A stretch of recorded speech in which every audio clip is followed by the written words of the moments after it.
Hey guys, and welcome to Bullshit Games. I am Andrew, and today I'm going to be bringing you a episode of the Book Cantina, in which I'm going to be talking about, well, obviously, books. But before I get into that, I want to explain to you where I'm at.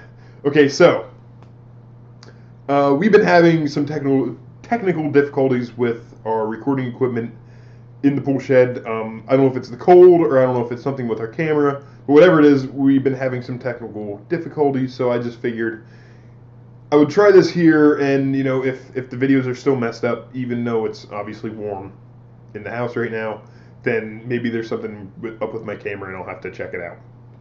But yeah, I'm obviously not in the pool shed. I am in my parents' kitchen.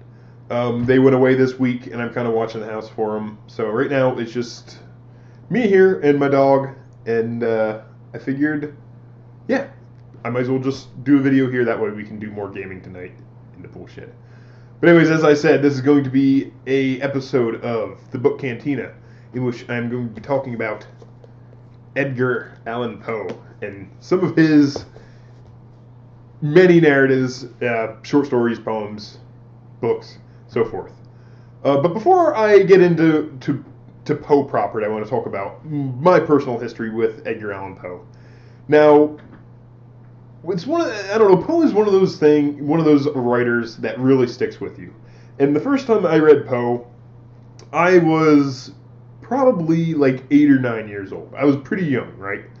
And I remember my mom was kind of, not necessarily strict. My mom was always really cool with me and my brother and my sister. And she was pretty lenient with a lot of stuff. But when it came to like scary stuff, scary movies, horror movies, horror books, horror comics, anything that had to do with horror, she would always kind of be like, "You don't want to read that. That's not good. That's not good stuff for kids to be reading." And she very well may have been right. But anyways, Edgar Allan Poe was one of these writers where my mom really didn't want me to read this stuff.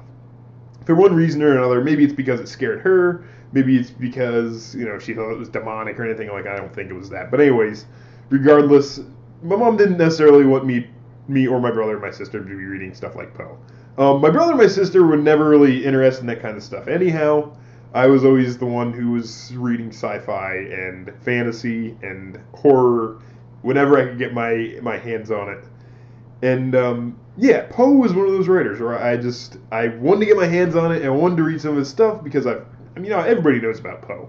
And one day, my mom took the three of us to the library, and she just kind of let us go, and we could kind of go do whatever, just kind of go look at books and things like that in the library. So she lets us go.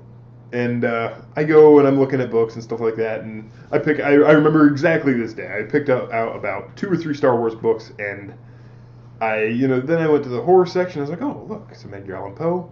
I picked out a book of short stories, and I kind of stuck it in with the Star Wars books, and I went, hey, these books, and yeah, I got away with it. And I remember I read some Poe that night, and it just scared the crap out of me. I couldn't sleep for like a week. But that left an impression on me, and now that I'm older, I'm in college, we're reading some of this stuff in class, and that's one thing that's really cool too, is when you get into college, and I study, I've said before, I study English and history, so when you get into college and you start studying stuff like, literature, and the teacher's like, oh yeah, we're going to be reading Edgar Allan Poe, it's like, yes, this is one of my favorite authors, and it makes the experience really fun. It makes it so you want to participate in class. It makes it so the essays and things like that are easier to write, and as I said, it makes it fun. It makes it generally a pleasant thing to do. But anyways, now that that's out of the way, I will get into the author and some of his works and stuff like that. But anyways, Edgar Allan Poe was born on January 19th in 1809, and he died on October 7th in 1849.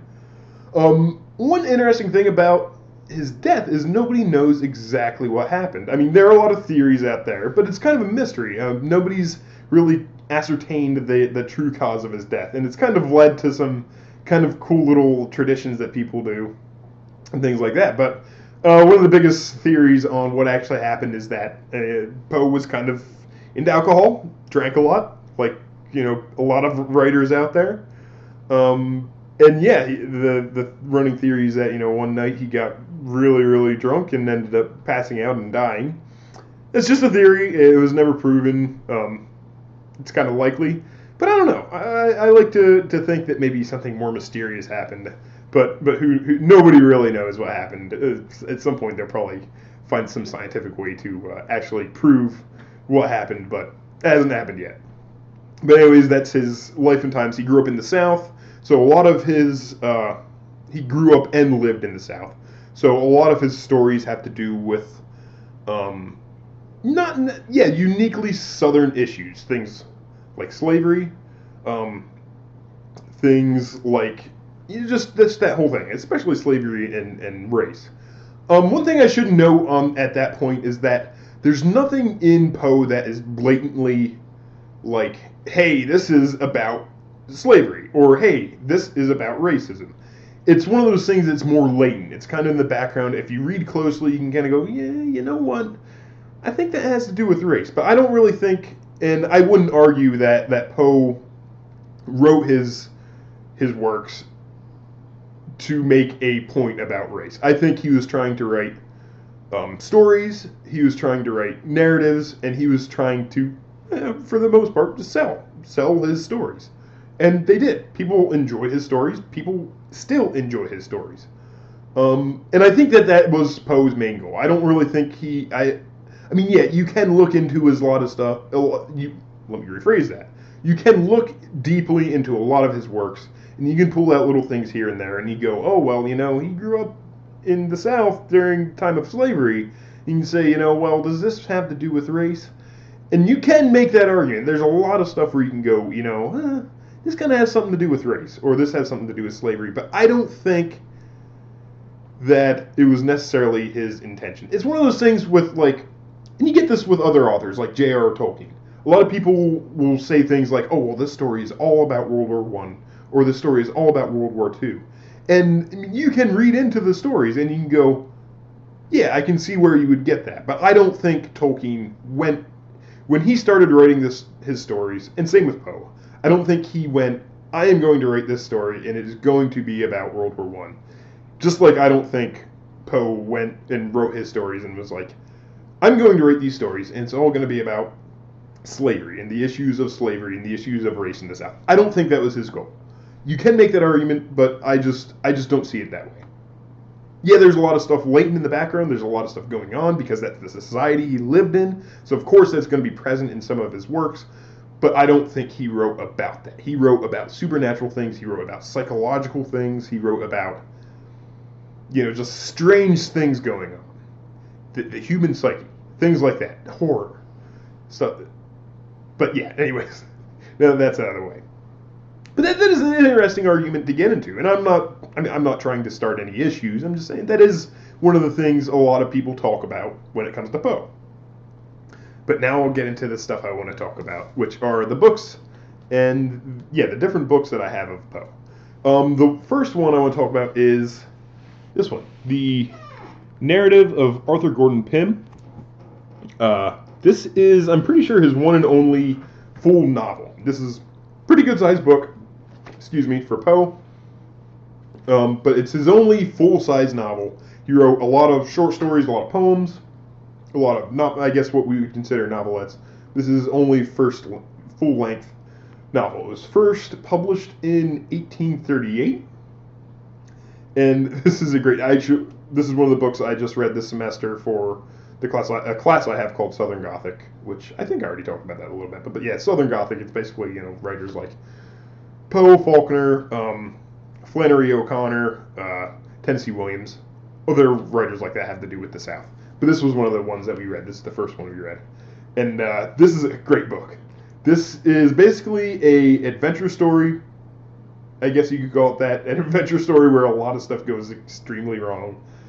There's cannibalism, there's shipwrecks, there's, premature, kind of like, being trapped, premature burial.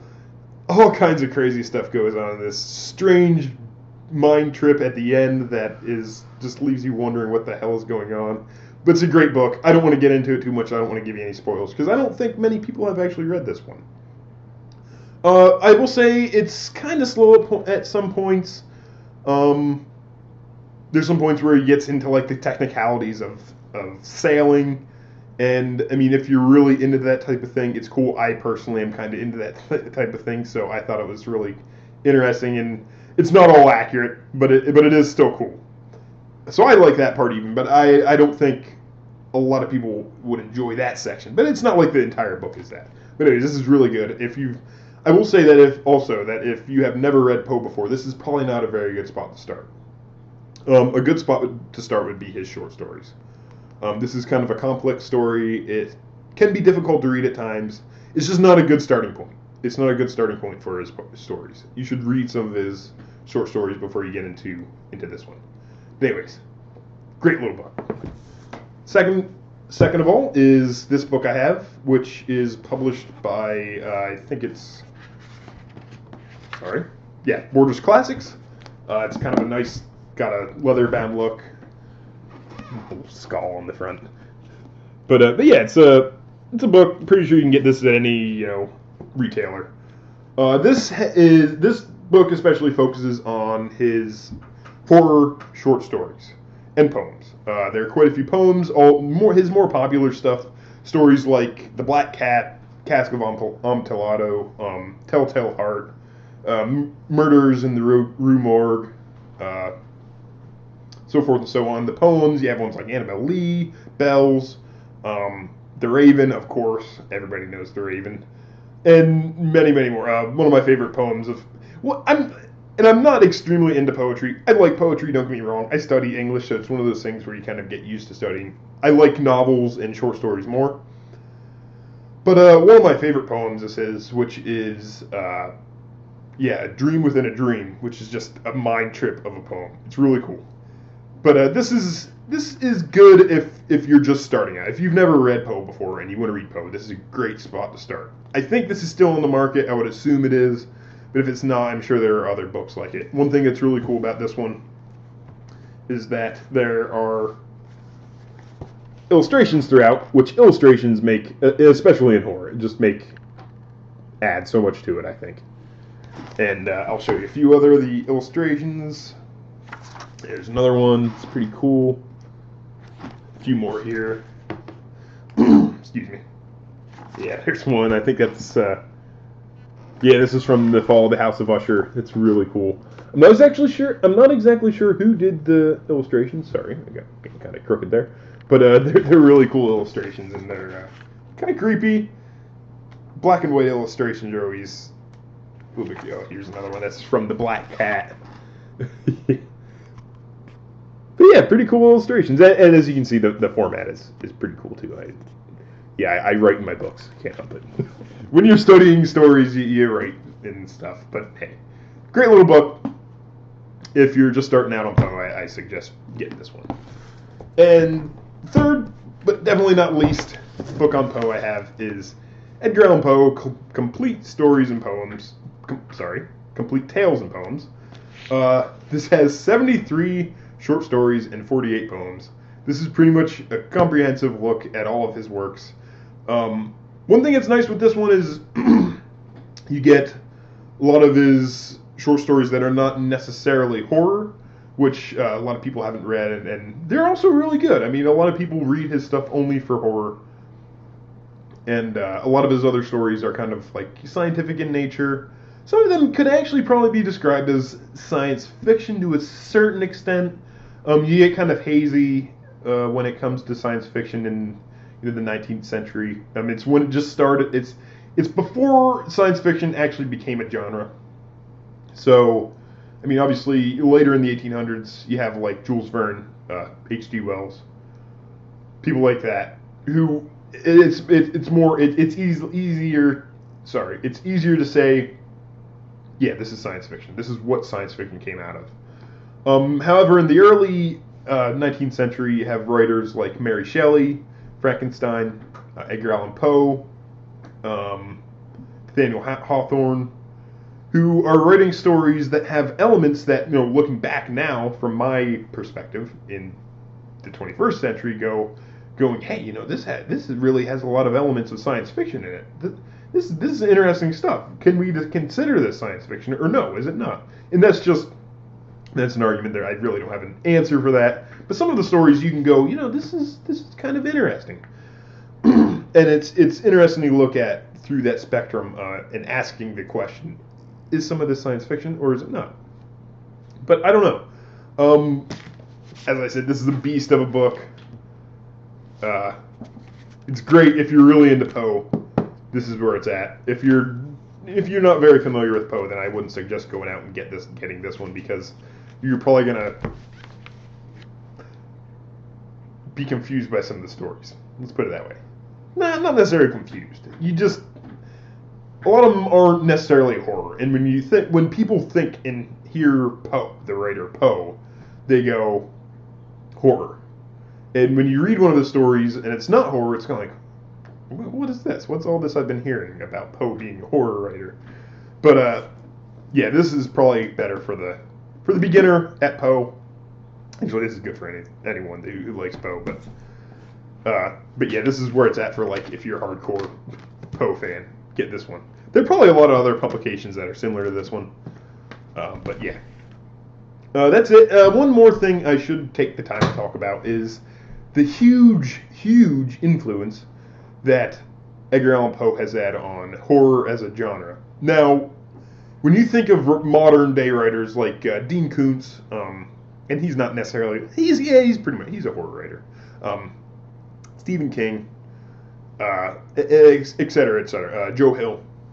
When you think about writers like that, almost all of them at one point in their lives read Poe, and I'm not saying they copied Poe, but a lot of the techniques and things like that used in the horror genre were developed by Poe.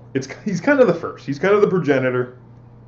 He kind of started it all as far as American horror fiction went. Even if you just look at horror in a microcosm without any other types of literature around it, you have Poe, then pretty much followed by him, the late 19th century and the early 20th century. You have H.P. Lovecraft, who is extremely similar to Poe. H.P. Lovecraft was heavily influenced by Poe. I don't think there's any doubt to that. Then you have, you go on, and you have the weird tales writers, and you have horror coming together as a literary genre in itself, and it's kind of just snowballs, and he kind of began that. There were some writers who also wrote horror at the same time, like Dracula, Bram Stoker, Mary Shelley. That's kind of horror, and a few others. And the whole Victorian Gothic thing is where it kind of started. But as far as American horror goes, especially, Poe is kind of where it all began. But anyways, I have rambled on far too long already about Poe. So you can tell I really like his stuff. But if you have read Poe, and if you have read maybe Narrative of Arthur Gordon Pym, leave a comment. Tell me what you thought about it. If you are a fan of his writing and you have read a ton of his stuff, once again, comment, let me know. Start a discussion about it, whatever. If you've never read Poe and you've thought about it, and then hopefully I gave you a good reason to go out and read some of his stuff. But anyways, that'll be it for this video. If you like what we do here, then give us a like. If you really like what we do here, then subscribe. We always appreciate subscribers. Yeah, and that should be about it. I will see you guys next time.